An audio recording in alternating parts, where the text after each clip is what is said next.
Alors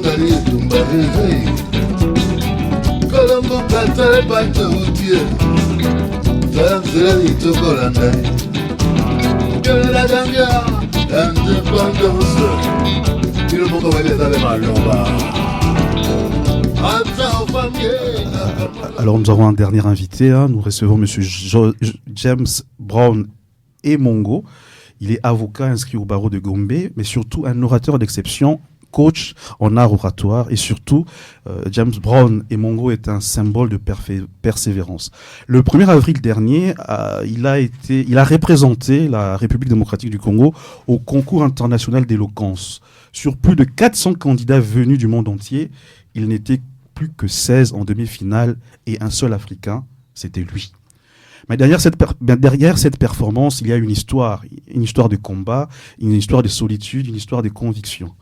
Refus de compromis, absence de soutien institutionnel, contraintes techniques extrêmes, et pourtant James a gardé une détermination intacte, celle de vouloir porter la voix du Congo coûte que coûte. James, bonjour.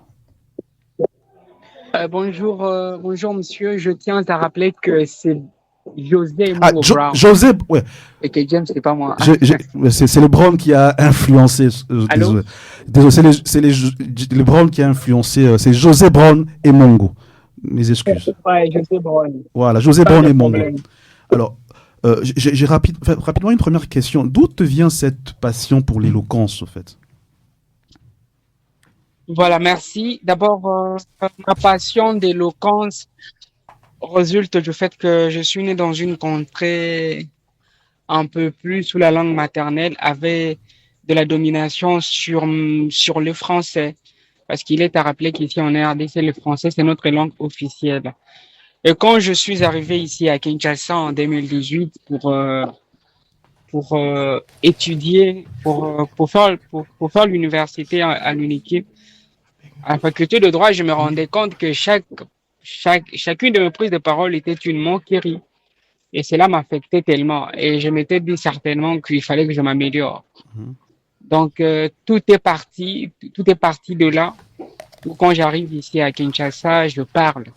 Et à chaque fois que je m'exprimais, on s'est moqué de moi du fait qu'il y a certains mots qui n'étaient pas bien prononcés. C'est là, effectivement, qui est née cette envie de m'améliorer dans l'art oratoire et de me lancer dans des concours d'éloquence. Parce que je me dis que c'était le seul moyen qui me permettrait, bien évidemment, de m'améliorer. C'est cela, effectivement, la brève histoire. Alors, parlons un peu de ce fameux concours d'éloquence, ce concours international. Comment tu es en arrivé là? Comment tu es arrivé jusqu'à représenter le Congo à la demi-finale? Parle-nous un peu de cette aventure. Comment tu as été sélectionné? Comment ça s'est passé? Cette aventure, ça n'a pas commencé cette année. Parce que je tiens à rappeler qu'ici en RDC, je prends part à des concours d'éloquence. Qu'à cela ne tienne, je n'ai jamais remporté un seul concours. Parce que j'ai déjà compéti plus ou moins 18 fois en RDC. Mais je n'avais malheureusement jamais remporté. Et l'année passée, je m'étais inscrit à ce concours-là de Sorbonne. Et dans cette perspective-là, on était sélectionné par l'agence universitaire de la francophonie, l'AUF. L'AUF nous avait sélectionné l'année passée. Force est de constater malheureusement que je n'avais pas réussi. J'avais été disqualifié. Et lorsque j'avais été disqualifié au premier tour, je m'étais dit que je devrais certainement revenir. Et là, c'était en 2025. Je m'étais dit qu'il fallait que je revienne en 2026. Mais avec une autre détermination. Cette détermination-là, c'était au moins d'arriver en demi-finale ou en finale. C'était ça, mon ambition. Et j'ai travaillé pendant pratiquement 300 jours pour attendre le moment. Et cette fois-ci, cette année, les inscriptions étaient un peu plus complexes parce que il fallait réunir tous les candidats venus du monde entier. Parce que l'année passée, on ne réunissait que le candidat de Sorbonne et les candidats choisis par l'AUF. Mais cette année, les inscriptions étaient encore un peu plus étendues parce qu'on avait ouvert les champs libres à tous les candidats, à tous les étudiants qui étudient, en fait, qui sont dans des régions francophones de prendre inscription. Donc, l'adversité était encore un peu plus complexe. Et nous nous sommes inscrits, mais au départ, ici, surtout en Afrique, nous étions 50 candidats. Et sur les 50 candidats, il fallait faire le discours pour dire aux membres du jury les motifs qui nous permettraient d'être choisis, euh, pourquoi le jury doit nous sélectionner. Et sur les 50 candidats, on avait retenu 10. Et lorsqu'on avait retenu 10, je m'étais retrouvé là. Alors que dans une autre région de la France et d'autres universités, ils étaient plus ou moins 350. Avec les 50, ce qui fait qu'on était déjà 400 candidats. Et jusqu'en Afrique, sur les 50 inscrits, on avait retenu 10. Maintenant, il fallait passer encore dans une autre étape. Et dans cette étape-là, on s'est retrouvé déjà au nombre de 40, si je ne me trompe, on s'est retrouvé au nombre de 46, oui. 36 étudiants venus d'autres contrées et 10 étudiants venus d'Afrique. C'est là que c'était encore un peu plus complexe, parce qu'il fallait disqualifier 30 étudiants pour retenir 16. Et on a compétit. On a compétit de quelle manière? On a compétit de la manière qui consistait à nous envoyer le sujet, et en contrepartie, on devrait retourner des vidéos. Et là, on a compétit. Et lorsqu'on avait compétit, en Afrique, malheureusement ou heureusement, je n'étais resté que seul Africain, seul Congolais. Je devrais donc affronter les étudiants venus d'autres contrées. Certainement, c'était un peu plus les étudiants de Paris-Sorbonne et les étudiants de Paris-Saclay. Donc, c'est cela, effectivement, que cela se jouait. Et là, arrivé en demi-finale, là, j'étais seul. Il fallait que j'affronte 15 étudiants. C'est là que c'était un peu plus complexe pour moi, parce que arriver à ce stade-là et savoir que je suis le seul Congolais, il fallait donc à cet effet avoir un peu le soutien institutionnel, le soutien des frères et sœurs congolais, pour me permettre de maximiser mes chances d'arriver en finale. Mais là, il y avait deux probabilités. La première probabilité, c'est être sur place à Paris. Et la deuxième probabilité, c'est de prester en direct, mais avec de matériel qui me permettrait de réaliser ma prestation. José? Étant donné que la première option... José, tu permets? Oui, oui, on va arriver aux difficultés. Juste une petite question. Donc, tu as été sélectionné pour la demi-finale. On peut savoir quels ont été les sujets que vous avez eu à aborder lors de votre... je sais pas comment on appelle ça, votre déclamation, votre prestation. Ça portait sur quoi? Oui, en fait, pour mon sujet du deuxième tour qui m'a permis d'arriver en demi-finale, c'était il fallait que je prouve ou que je défende que la première fois était la première fois. Okay. Donc, il fallait prouver que la première fois était la première fois. Étant donné qu'on nous envoyait des sujets à thèse et à antithèse. C'est-à-dire, on te donne le sujet, mais tu défends la position, parce qu'il fallait affronter un contradicteur. Maintenant, en demi-finale, le sujet que j'avais, c'était les idées bêtes ne font pas de grandes choses. Donc, je devrais défendre que les idées bêtes ne font pas de grandes choses. Donc, c'est ça. Ok. Alors, parlons alors des obstacles et des difficultés. J'ai été vu à travers les réseaux sociaux en parler, notamment te plaindre le refus de visa, tu en as parlé, le fait que tu n'as pas eu de soutien de l'État congolais. Il y en a même qui te demandaient de demander pardon, parce qu'apparemment il y a eu une petite polémique entre toi et la ministre de la jeunesse, Grace Coutinho, si je ne m'abuse. Tu as aussi parlé des difficultés liées aux conditions techniques pour la diffusion de vidéos. Voilà. Parle-nous un peu de toutes les difficultés que tu as rencontrées qui ont fait en sorte que les choses ne se soient pas passées de manière optimale. D'accord. Par rapport aux difficultés, les difficultés étaient très énormes, parce que dans un premier temps, lorsque j'étais qualifié en demi-finale, c'est là que je m'étais tourné vers l'État pour bénéficier du soutien. Et pour passer par l'État, il y avait des ministères. Il y avait des ministères ou des ministres qui devraient nous faciliter la tâche. Le premier ministre, le premier ministère ou le premier ministre que je devrais saisir, c'était le vice-ministre des Affaires étrangères chargé de la francophonie.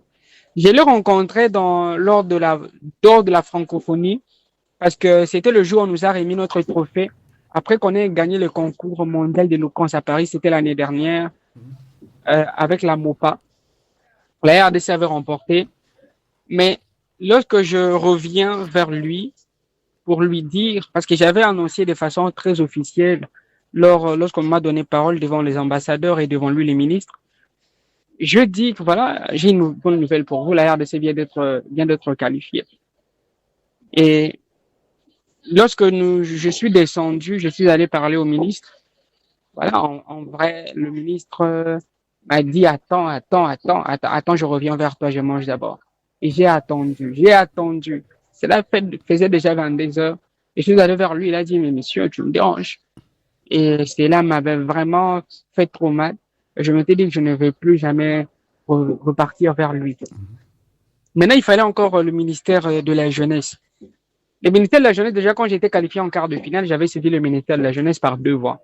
La première voie, c'était la voie officielle. J'avais adressé la correspondance au ministère de la Jeunesse. Et la deuxième voie, c'était la voie de réseaux sociaux.